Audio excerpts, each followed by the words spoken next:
Have you ever seen an ordinary man's quiet strength change everything? People like you don't belong here, the auctioneer snarled, yanking the registration form from Sam Harris's weathered hands.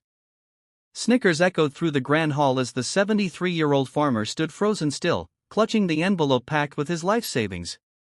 Security guards appeared without a word. They marched Sam out of the building. But what the crowd didn't know, the security camera near the entrance had caught every second. And just minutes later, 5 black SUVs with the state flag roared to a stop at the front steps. Could this be the moment justice arrives? Governor Melissa Grant had arrived, and the auction would never be the same again. Sam Harris, had farming in his blood long before he was old enough to understand what it meant. His family had tilled the soil of Lacey County for nearly a century. Their story woven into every ridge and furrow of the land. His grandfather, Elijah Harris, had first broken ground there in 1927, hauling stones out of the fields with his bare hands and stubborn resolve. During the Great Depression, when dust storms turned the sky brown and promises dried up like creek beds, Elijah refused to leave. Where others abandoned their farms to the winds of fate, he stayed, planting seeds even when the ground seemed dead. Sam's father, George, inherited that same grit. He modernized when necessary, adding tractors, installing irrigation, but he never gave up the old ways entirely. There was a rhythm to the land. George believed, a language that only those who truly listened could hear. And so Sam grew up in that cadence, learning how to read a storm by the smell of the wind, how to mend a fence with nothing but a strand of wire and patience, how to coax life from the stubborn Kansas soil. Sam wasn't just connected to his farm. He was the farm. Every sunrise he witnessed, every seed he planted, every harvest he celebrated, it all reinforced an unspoken vow passed down from generations. This land is not just yours to work. It's yours to protect. In small-town America, men like Sam Harris are the invisible foundation on which everything else rests. They don't make headlines. They don't seek attention. Their lives are measured not in public achievements, but in quiet triumphs. A calf born strong on a cold night. A field that yields just enough to break even. A roof that holds through one more storm. They live by codes of loyalty, honesty, and perseverance that seem almost quaint in a world increasingly obsessed with speed and spectacle. What if one farmer's fight could inspire a nation? There's an enduring spirit to people like Sam, one that embodies the purest ideals of the American dream. It's a belief that with enough hard work, decency, and resilience, a person can carve out a place for themselves, build something that will last longer than their own lifetime. These are the men and women who plant oak trees they'll never sit under, who mend barns knowing a younger generation might one day dance in the loft, who pour sweat into the soil without expecting applause. Yet, modern society often overlooks these quiet lives. In a world of instant news, viral moments, and celebrity culture, the slow, steady dignity of small-town farmers is easy to ignore. Their struggles don't trend on social media. Their victories aren't televised. Their losses, whether a failed crop or a foreclosure, happen in silence, unnoticed by the wider world. The irony is painful. The very people who embody values our culture claims to revere, self-reliance, perseverance, humility, are often the ones pushed to the margins.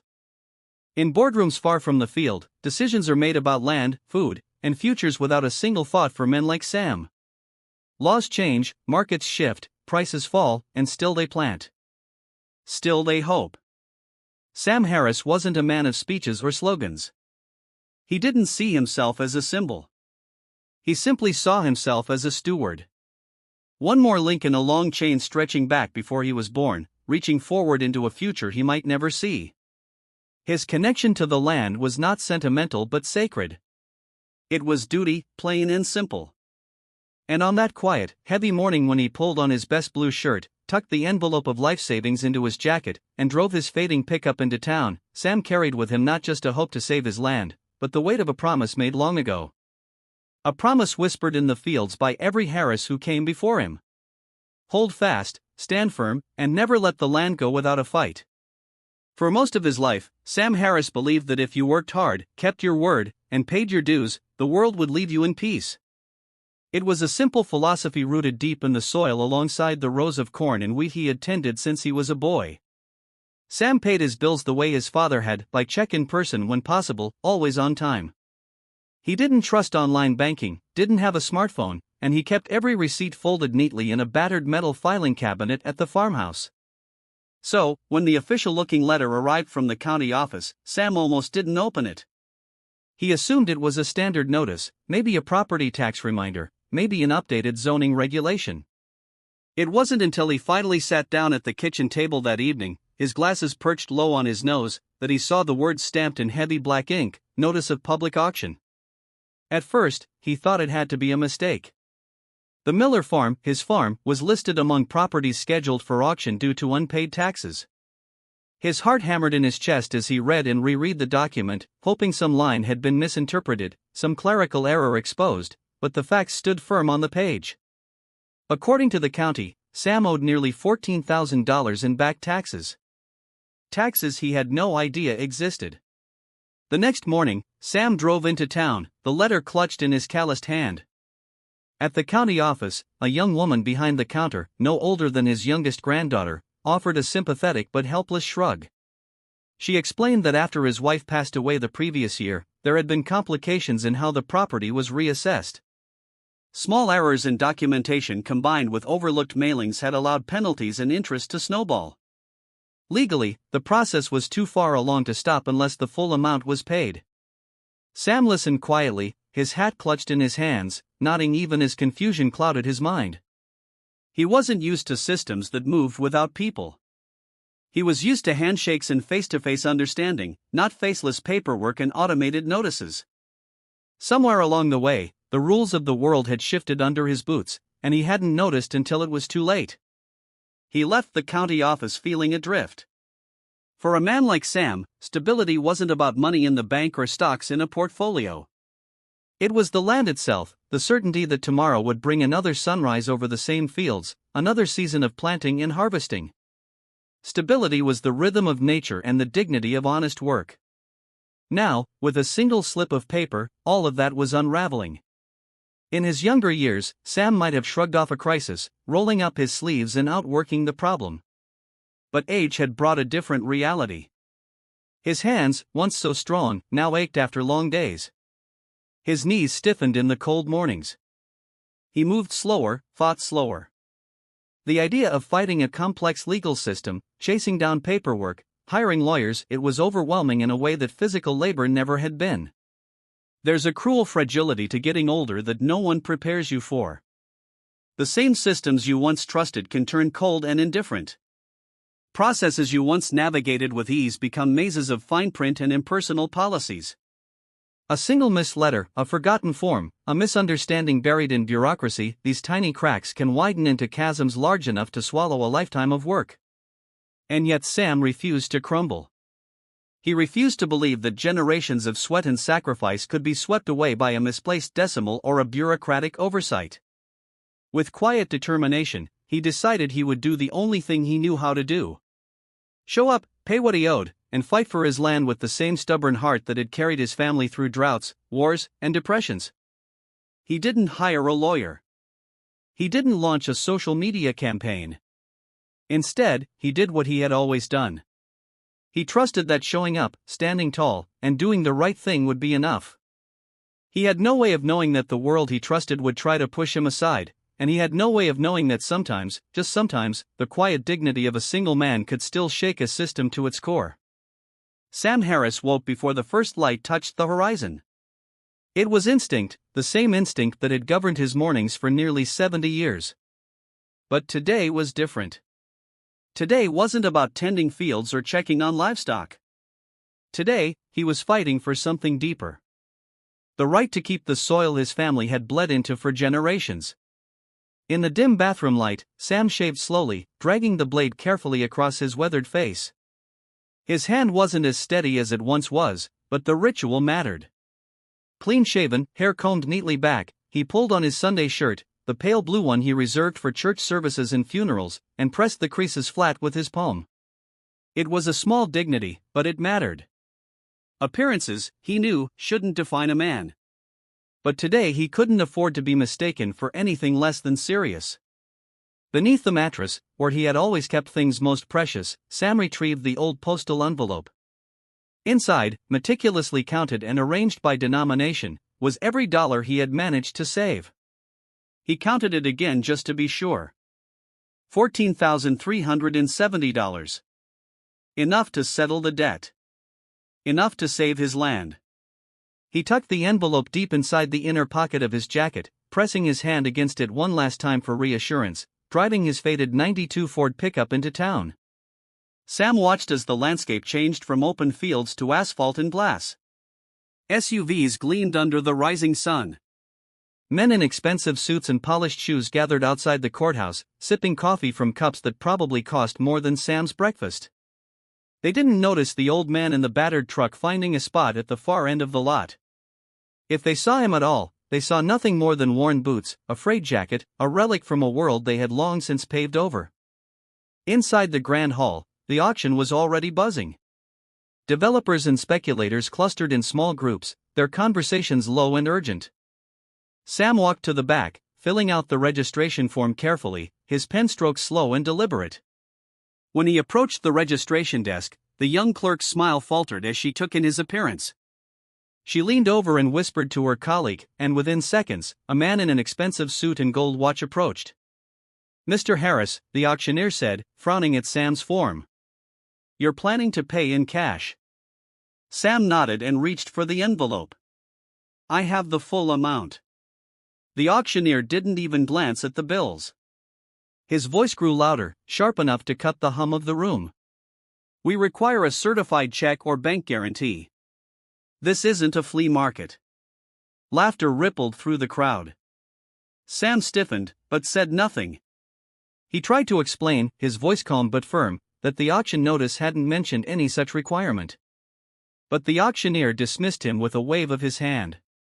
"Security will escort you out," he announced, turning away. 2 guards appeared, polite but firm. They took Sam by the elbows, not roughly, but in a way that left no room for argument. As they guided him toward the door, Sam caught snippets of laughter, mocking whispers, the kind of cruel amusement reserved for those who are seen as beneath notice. Sam didn't argue. He didn't raise his voice. With his head held high and his envelope still clutched tightly to his chest, he walked through the grand doors and into the harsh morning sun. It's a strange thing how society judges worth. Sam had more honesty in the lines of his palm than many of those men had in their whole lives. But it didn't matter. His boots were dusty. His jacket was worn. His money wasn't wrapped in the right kind of paper. In the eyes of that room, he was nobody. America often claims to honor hard work, perseverance, and decency. But too often those values are only praised when dressed up in the right suit, backed by the right connections, or certified with the right kind of paperwork. Sam Harris lived those values every day in every season, in every rough acre of his fields. Yet today, because he didn't fit their polished picture of success, he was brushed aside like something inconvenient. He sat down heavily on the tailgate of his truck, the envelope still safe in his jacket. His hands, so sure when gripping a plow or fixing a fence, trembled slightly now, not from anger, not even from shame, but from the heavy realization that in the world beyond his fields, a man's worth was measured in appearances, not endurance, in procedures, not principles.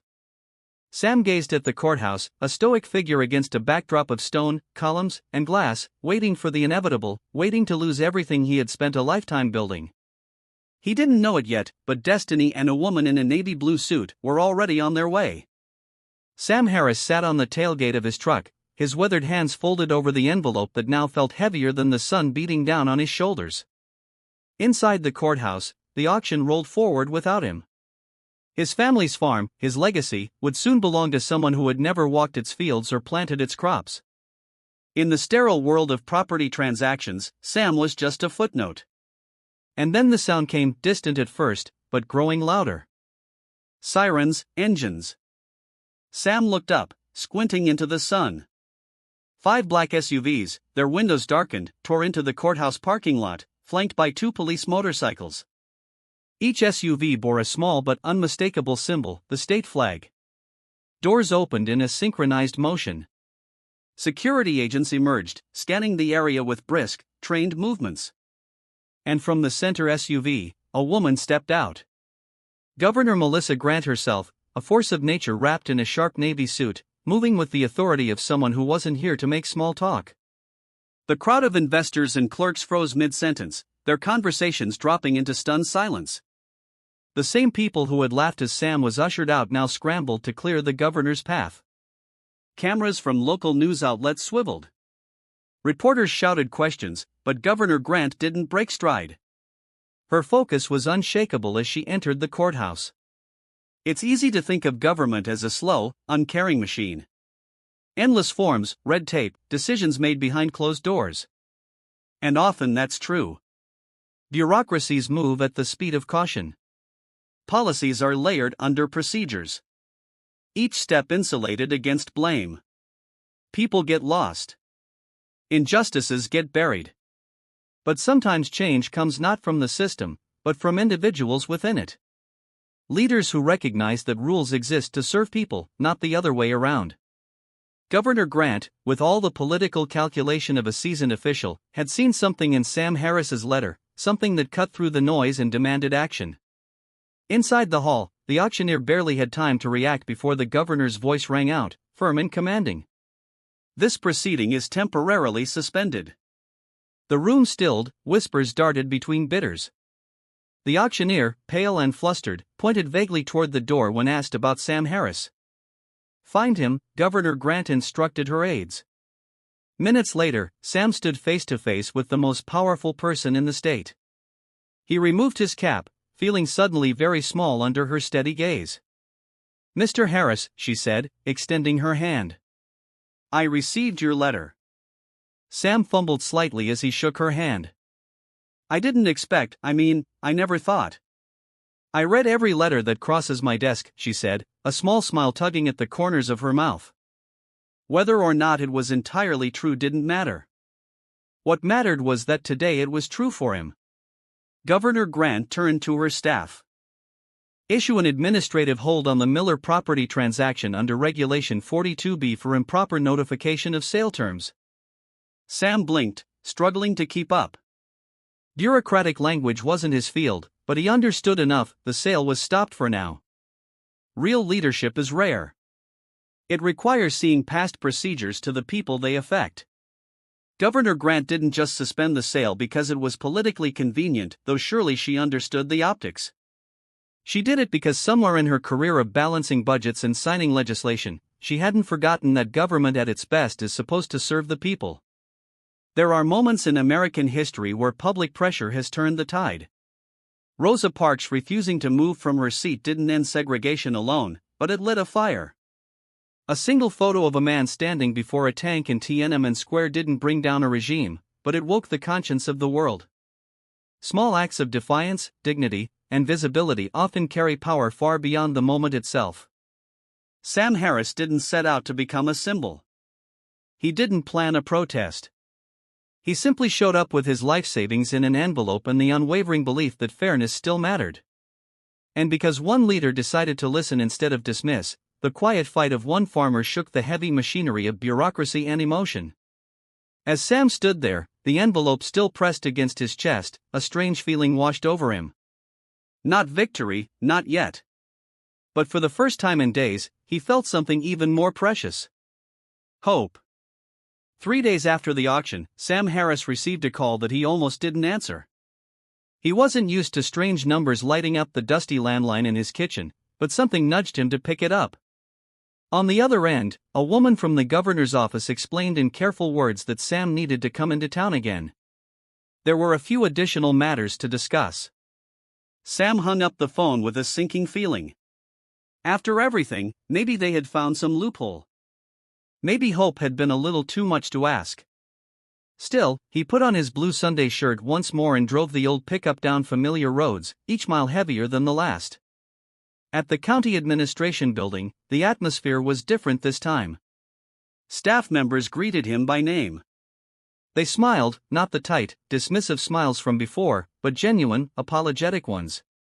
He was led into a modest conference room where a small group of officials waited. Coffee was offered. Sam, feeling out of place, simply nodded. The county administrator cleared his throat and slid a thick folder toward Sam. In short, respectful sentences, he explained the tax errors that had triggered the auction were invalid. His property was no longer under threat. It was officially and fully his again. Sam exhaled slowly, the weight of months lifting from his chest. But before he could gather himself, the administrator added, "There's something else." A second envelope was placed before him. This one sealed in crisp ivory paper. The woman from the governor's office smiled warmly.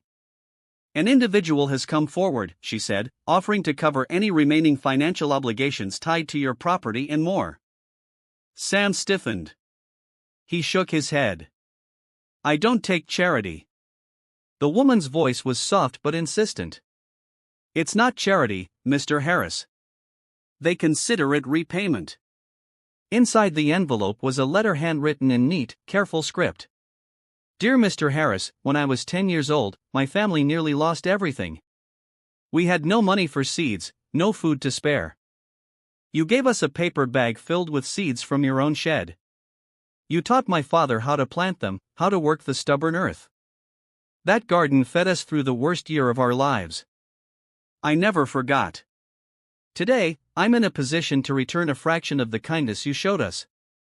Thank you for saving my family when you didn't even know it. A child who once ran through your fields."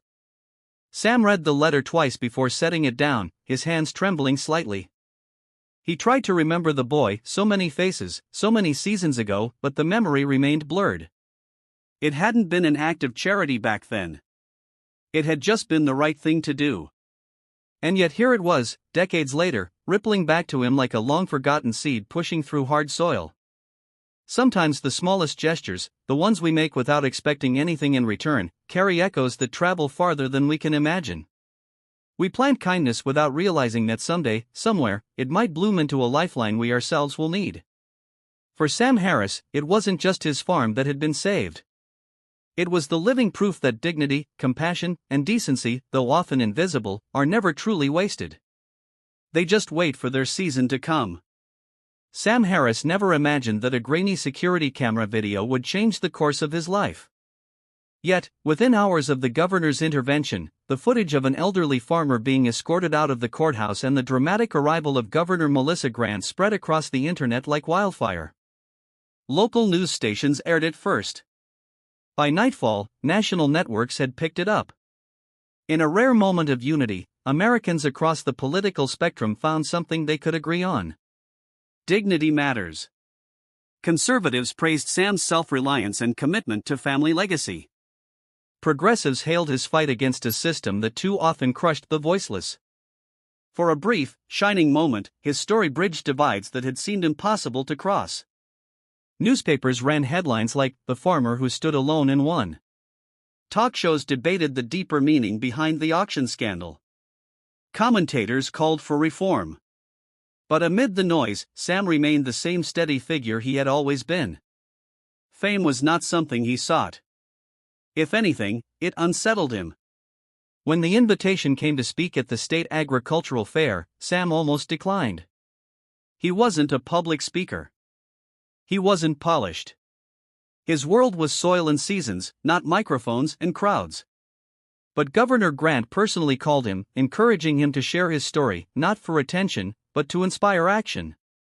So on a warm Saturday afternoon, Sam found himself standing behind a podium, looking out over a sea of faces. His knees shook slightly. His hands gripped the edges of the wooden stand. He wore his best shirt again, freshly pressed, and tucked inside his jacket pocket was the same envelope, now empty, that had once held his life savings. He began slowly, voice rough with nerves. "I'm not a politician. I'm just a farmer. I didn't come here to make a point or start a movement. I came to save the only home I've ever known." Sam paused, the large video screens behind him displaying the now famous footage. The image of him being led away, head bowed but unbroken, hung in the air like a silent anthem. "What I learned," he continued, voice gaining strength, "is that sometimes doing the right thing doesn't mean shouting the loudest. It means standing your ground quietly, even when nobody seems to notice." By the time he finished, many in the crowd were wiping their eyes. At the end of the event, Governor Grant returned to the stage to announce a new initiative, the Family Farm Preservation Act, designed to protect long-standing family farms from predatory auctions and bureaucratic errors. The initiative was a direct result of Sam's quiet battle. Sam Harris had never wanted to be a symbol. Yet, in standing for his land, he had stood for something larger, a reminder that the strength of a nation isn't found only in its cities, corporations, or headlines. It's rooted in the humble, unseen lives that quietly hold everything together. One man, one farm, and a story the world wasn't allowed to forget. In the weeks that followed, the media frenzy slowly faded, as it always does. But for Sam Harris, life returned to a rhythm he understood. He rose with the sun, walked the familiar rows of earth, and let his hands find comfort in the old routines. His farm, once nearly lost, felt more alive than ever. Word of his story brought small but meaningful changes. School groups visited to learn about farming and history. Neighbors who had once passed with only a nod now stopped to lend a hand or simply sit and talk. Sam never asked for recognition, but in quiet ways, the community made sure he knew he mattered. Through it all, Sam remained himself, steady, humble, and rooted in a tradition older than memory. His story wasn't about grand speeches or headlines. It was about the silent strength of doing what's right, even when no one is watching. Sam Harris's story reminds us that in today's fast-paced world, the values of hard work, quiet dignity, and community spirit still matter deeply. It's easy to feel invisible when systems grow too big, and the noise of modern life drowns out the voices of ordinary people. But as Sam showed us, standing firm for what's right, even when no one seems to notice, can echo farther than we ever imagined. In a time when headlines often focus on the powerful and the loudest voices, perhaps the real strength lies in the quiet hands that build, protect, and nourish our communities. Have you ever witnessed someone's quiet strength change the course of a life or even a community? We'd love to hear your thoughts. Share your story in the comments below. Thank you for spending time with us today and honoring Sam's journey. If you believe stories like this need to be remembered, please like this video, subscribe to our channel, Valor Stories, and help us keep these lessons alive for the next generation. Sometimes it's not the noise that changes the world. It's the steady heartbeat of those who refuse to give up.